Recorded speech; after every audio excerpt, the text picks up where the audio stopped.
Saudações, amigos da Rádio Galera, aqui é Thiago Barbosa, trazendo as últimas novidades da dupla Grenal e também do futebol como um todo, enfim, do futebol mundial.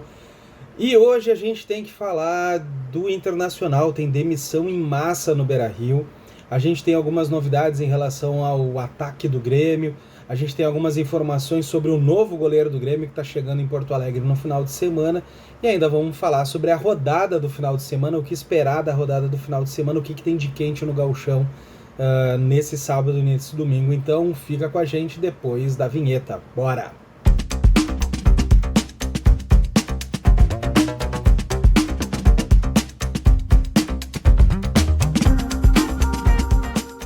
E vamos começar trazendo algumas notícias do Grêmio, o Grêmio que procura um atacante de velocidade, um atacante de ponta. Depois do último jogo, na estreia do Gauchão contra o Brasil de Pelotas, o técnico Gustavo Quinteiros disse que precisava desse jogador com urgência e o Grêmio está se movimentando para tentar trazer esse cara. Mas a informação que a gente tem em relação aos dois nomes mais fortes não é muito animadora para o torcedor gremista.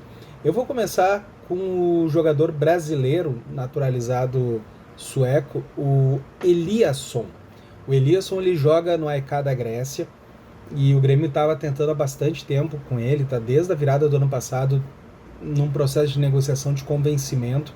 O Grêmio chegou a oferecer 4 milhões de euros para trazer esse jogador para Porto Alegre, mas o AEK pede 6 milhões de euros. E o Grêmio não deve chegar nesse valor. Inclusive o AEK teria diminuído o valor, aceitado 5,7 milhões de euros. Mas é muito dinheiro, o Grêmio não vai chegar nesse valor. E a informação que a gente tem de bastidores é que o Grêmio se retirou do negócio. Isso inclusive é uma notícia de hoje, tá? O valor é muito alto, o Grêmio não vai chegar em 5,7 milhões de euros, o teto que o Grêmio ofereceu é 4 milhões de euros. E é isso. Então Eliasson não vem. Inclusive a informação que chega no centro do país é que Eliasson estaria muito perto de acertar com o Santos. Então tudo indica que não vem para o Grêmio, mas deve jogar no futebol brasileiro em 25.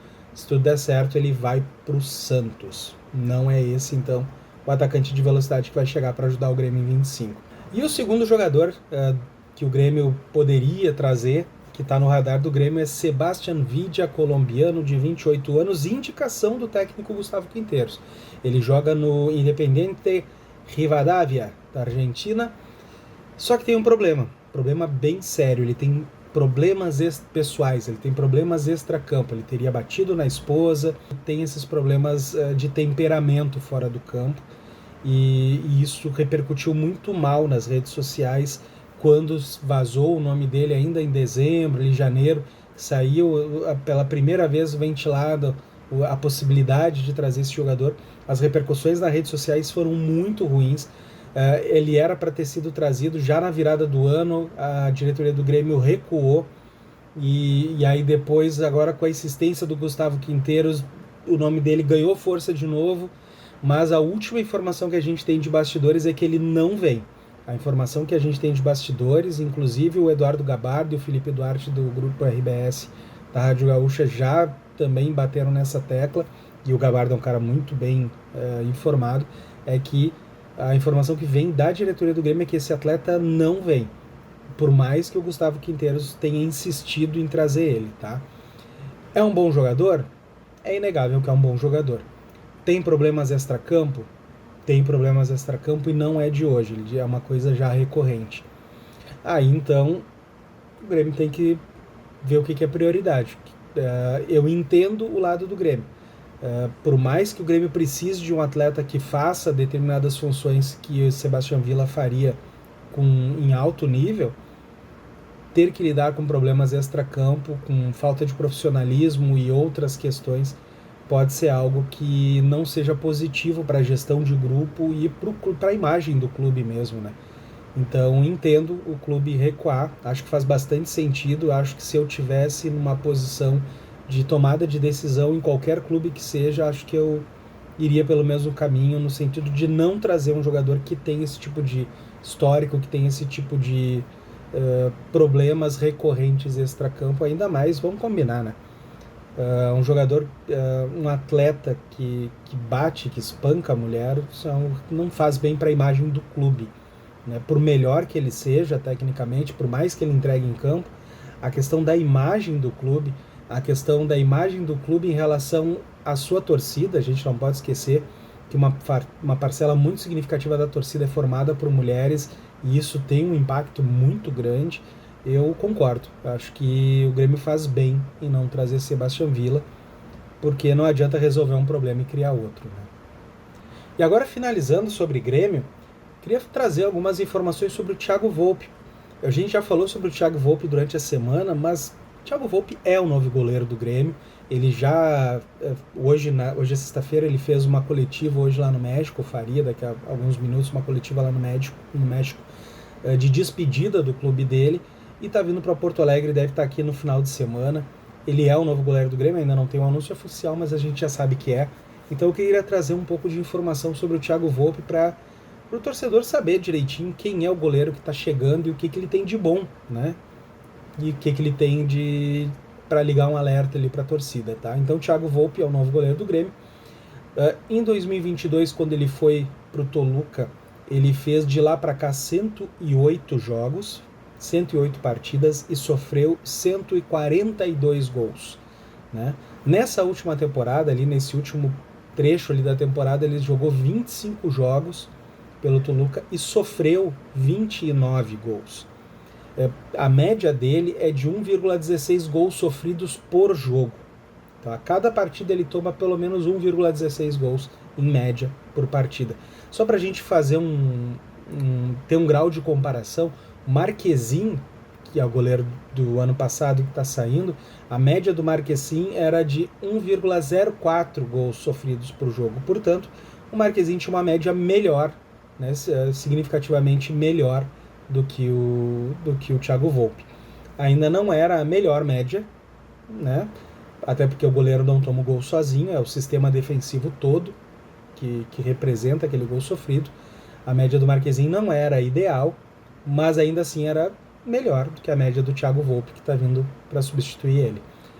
Por outro lado, o Thiago Volpi ele é um cara que tem a bola parada como seu forte. Ele cobra falta, ele cobra pênalti e ele é muito bom nisso. Ele defende pênaltis também. Só nesse último ano, ele marcou 10 gols de pênalti nessa última temporada. Se a gente botar um parâmetro ali, lembrar do Grêmio de 2024, o Grêmio teve problemas sérios com cobranças de pênalti nesse último ano. Talvez, se Thiago Volpi tivesse aqui, pudesse ter ajudado mais o Grêmio a ir um pouquinho além nas competições, mas o fato é que, talvez com a chegada dele, o Grêmio tem uma solução para essa questão dos pênaltis, tanto para fazer os gols, para cobrar e marcar o gol, quanto para defender. Outra situação que a gente tem em relação ao Thiago Volpi, eu andei pesquisando bastante, vendo o que os jornalistas, o pessoal que cobre o Toluca fala muito sobre ele, para a gente ter um recorte mais recente do Volpi, não aquele Volpi do São Paulo, mas um recorte aí dos últimos anos. E o que o pessoal lá no México diz sobre o Thiago Volpi? Que ele se destaca pela liderança, ele é um líder na equipe, no grupo, ele se coloca muito bem. Inclusive, liderança foi um dos motivos que fez com que ele se inviabilizasse no São Paulo, porque ele tinha uma questão do grupo ali, que ele foi cobrar a diretoria em nome do grupo, como um líder do grupo. Isso acabou custando a permanência dele no clube, né? As fontes que a gente tem ali, o que a gente ouviu, o que a gente leu a respeito, é que esse momento em que ele foi cobrar a diretoria do São Paulo em nome do grupo de jogadores, meio que inviabilizou ele no clube, por isso que ele acabou vendido, né? Mas o fato é, ele é uma liderança, ele coloca a cara a tapa, ele vai lá se coloca à frente como representante da equipe e não tem medo de fazer isso. Ele tem um perfil muito forte de liderança, isso pode ser muito bom, né? E ele é muito bom nos pênaltis, seja cobrando pênaltis, seja defendendo, como eu tinha dito agora há pouco. Mas ele também teve muitas críticas recentes, e não são críticas de hoje, são críticas recorrentes ao longo da carreira dele. Ele tem 2 pontos fracos, muito nítidos, assim. O primeiro é na saída de bola, né? Aquelas bolas jogadas na área e o goleiro tem que fazer a saída, ele não costuma ir muito bem nessas saídas de bola. E ele também tem um problema no rebote. A gente sabe que dependendo do chute é normal, o goleiro dá o rebote, mas uma das críticas principais é que ele dá o rebote para o lado errado, né? Normalmente o goleiro ele tem que dar o rebote para fora, para longe, e muitas vezes ele dá o rebote para frente, o que acaba gerando gols do adversário. Então é isso, Thiago Volpe tem o seu lado bom, tem o seu lado ruim, e a gente tem que ver o que Thiago Volpe vai chegar aqui para o Grêmio a partir do final de semana, para ser anunciado e daqui a pouco jogar. Será que a gente vai ter um goleiro líder, um goleiro que vai resolver a questão dos pênaltis e vai fazer a diferença para o Grêmio com grandes defesas? Ou será que a gente vai ter um goleiro com mais falhas recorrentes, como tantas que a gente viu nos últimos anos, em que a torcida acabou pegando no pé e criando aquele clima de desconforto na hora dos jogos? Vamos torcer sempre pelo melhor, vamos torcer sempre para que o Thiago Volpe venha para resolver o problema da meta do Grêmio. E a última notícia do dia é em relação ao Internacional. Não tem nada a ver com o mercado de transferências, mas sim com a administração do clube. A notícia do dia é que o Inter está demitindo cerca de 50 funcionários. São funcionários de todas as áreas do clube, que vão desde a administrativa até o futebol profissional. Enfim, todos os setores do clube foram atingidos e cerca de 50 profissionais estão sendo demitidos do Internacional agora nesse final de semana. Além, isso não é a primeira vez que acontece, tá, no Internacional. Nos últimos anos, a gente viu isso acontecer durante a pandemia, em março de 2020, uma leva de funcionários precisou ser demitida por causa da questão da pandemia. Depois, em abril e agosto de 2021, então em 2 oportunidades ao longo do ano de 2021, a gente também teve demissões em grande quantidade. Naquela oportunidade se esperava que com essas demissões o clube pudesse economizar cerca de 60 milhões de reais, devido à questão ali da pandemia, o ano inteiro com portões fechados e toda aquela questão, né? E agora, mais recentemente, com a enchente que a gente teve em maio do ano passado, em maio de 2024, e toda a necessidade de reconstruir o patrimônio do clube e uma série de gastos, o Inter teve um prejuízo em 2024 de 90 milhões de reais.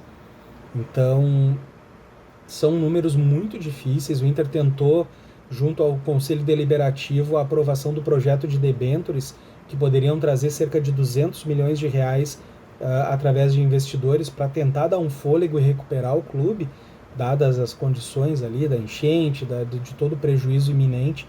Mas o Conselho Deliberativo do clube não aprovou os debêntures, então o Inter não tem dinheiro. Por mais que tenha conseguido vender o Gabriel Carvalho, e por mais que um ou outro jogador sejam negociados e acabe entrando algum dinheiro no caixa, isso não é o suficiente ainda para resolver a questão do prejuízo do patrimônio que foi reposto e que agora tem que pagar essa conta, e não é o suficiente ainda para manter o futebol viável no nível que a gente tem. Então, devido a todas essas condições, o Inter está demitindo nessa semana cerca de 50 funcionários, o que é muito triste, o que é muito ruim para o clube, para o futebol gaúcho como um todo, para o produto futebol, enfim. Demissão em massa sempre é muito ruim, mas é importante a gente também ter o contexto da tragédia, é importante a gente ter o contexto de que o projeto de recuperação financeira não foi aprovado pelo Conselho. Então o clube precisa se virar com o que tem, e essa é a notícia do Internacional. Agora, mudando um pouquinho de assunto, trazer a rodada do Campeonato Gaúcho, a segunda rodada do Campeonato Gaúcho começa no final de semana, e a dupla Grenal vai jogar contra os times de Caxias. Acho que esses são os grandes jogos da rodada, mas eu vou passar toda a rodada aqui para vocês, para que o pessoal fique atento aí no Campeonato Gaúcho, o que vai acontecer. A gente vai ter, a partir de sábado agora, né? São Luís de Juí, lá em Juí, contra o São José de Porto Alegre, o Zequinha, às 4h30 da tarde.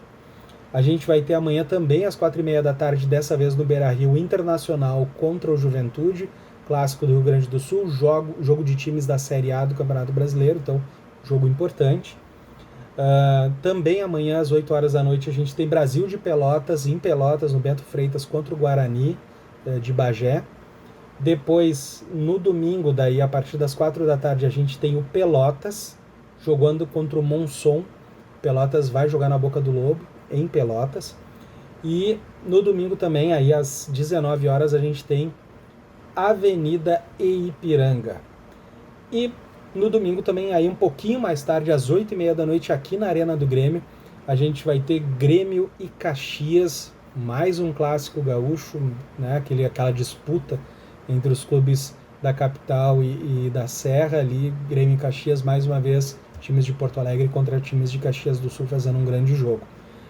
E você acompanha pelo menos os jogos da dupla Grenal, você acompanha sempre aqui na Rádio Galera, então a partir de amanhã a gente vai ter a transmissão, provavelmente 1 hora antes do jogo, se o jogo começa às 4h30, jogo do Inter contra o Juventude, provavelmente às 13h30 nós já vamos estar no ar com a transmissão direto ao vivo do Beira-Rio, e no domingo, se o jogo do Grêmio é às 8h30, provavelmente lá pelas 7h30, Rádio Galera mais uma vez ao vivo direto da Arena do Grêmio com a transmissão desses 2 jogões pelo Campeonato Gaúcho, então acompanha tudo isso com a gente.